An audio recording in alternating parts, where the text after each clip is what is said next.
Good afternoon everybody, and a very warm welcome to Behringer. And today is all about my new 158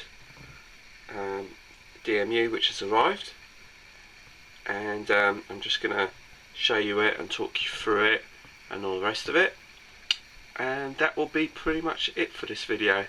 So stay tuned if you want to find out more. So here in front of you stands my newest recruit. It's another DMU. It's a Class 158 by Bachmann.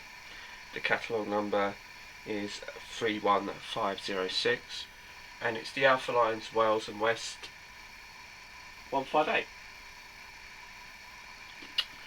And I got this one off of eBay, and it's a second-hand unit because the 158 is quite an old unit now, and Bachmann don't really make this particular one anymore, so they're quite difficult to get hold of.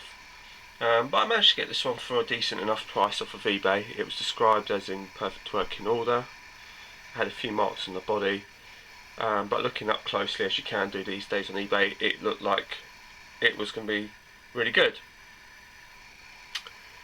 So it arrived on Monday, however I couldn't pick it up till Tuesday. And when I picked it up from the post office, I was eager to inspect the body, mainly because it said it had one or two marks on it, and it turns out that I couldn't really notice anything, to be honest. They were really minute, so I was really pleased. However, I couldn't actually test run it until I got home that night, and to my surprise, when I got back on the Tuesday night after my shift, it ran, but it was DCC fitted, and I wasn't aware that it was DCC fitted. And then those of you who do follow my channel will know that I run analog and not DCC. However,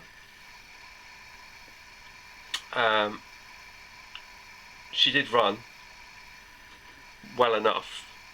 But the problem that I have when I buy DCC fitted locos, they don't have smooth running, and basically it couldn't come to a smooth halt, and it just ended up jolting. And so in the end, just like with my Class 56 previous, I've had to remove the chip. But this proved easier said than done, because Bachmann's 158s, these ones, are of the old variety. They don't have a DCC socket, so they have to be hardwired in, which makes it a lot more complicated, because both the driving unit, the power unit, and the trailing unit, the dummy unit, had two separate decoders in them. They had one in each, so the lights could run and be fitted. And the thing is, it wasn't just a simple case of me just taking the body off and taking out the chip.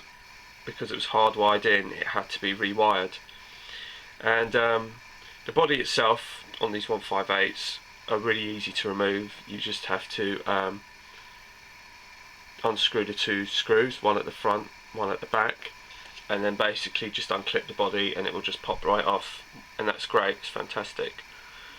But that's where the fun and games began, because I've never actually attempted to remove a decoder before, and not hardwired in terms of the way it was. I mean, obviously if you take out a chip it's easy enough, but because it is hardwired, you then have to rewire it. And I've done this myself, so although it's been a lot of a hassle to get this put back to being analog as opposed to DCC, it's now running again under analog controls, and it's a lot better for it, on my layout anyway. And I've managed to work out the directional lighting, so despite the aggro that I've had with it to get it to run on my DC layout, it is actually proven to be a worthwhile exercise, because I've learned quite a lot, because I've had to learn how to rewire it, which I didn't really know. My soldering skills aren't particularly the best. I've had to work out how to disconnect the lighting and reconnect the lighting and get that to work as well, and in the right direction as well. So it's been really kind of a bit of a tutorial for me, because I wasn't really sure what I was doing. So I'm quite pleased with myself from that point of view. I'm just a bit disappointed that the buyer didn't actually tell me that it was DCC fitted or not, and maybe I should have asked, but they did say it was in perfect working order, so I just took it for granted. However, I could have sent it back, and that would have been easier maybe, but it wouldn't have been really, because the hassle of having to send it back and then waiting to get your money back and all the rest of it. And the other thing is, I actually like the livery on this, and it's actually appropriate to what I'm running, because it is a Welsh 158, and therefore it'll fit in nicely with the Arriva Trains Wales unit that I have, the Regional Railways unit that I have. So it does fit in well, and I didn't really want to send it back.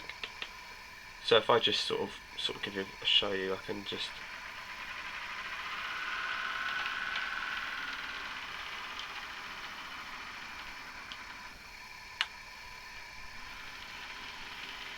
So it does work now.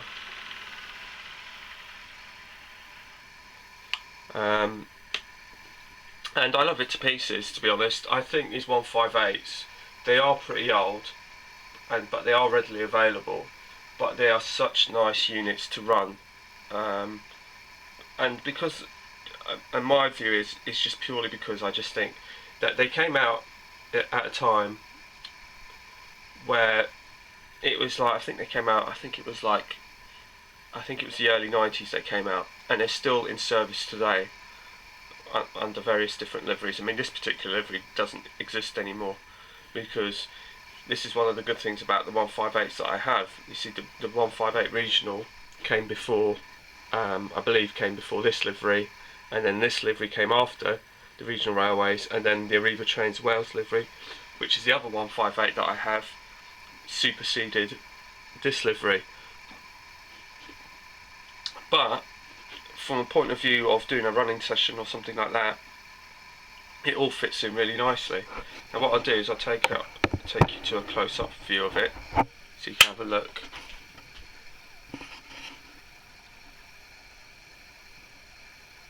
It is so smart. I do like the livery.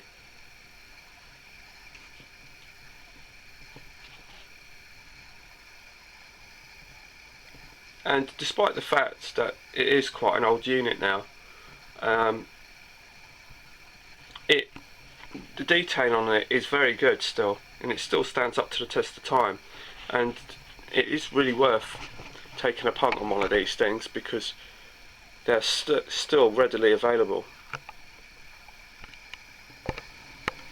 I mean, it's got directional lighting on it, it's got wipers on it, the livery's really crisp,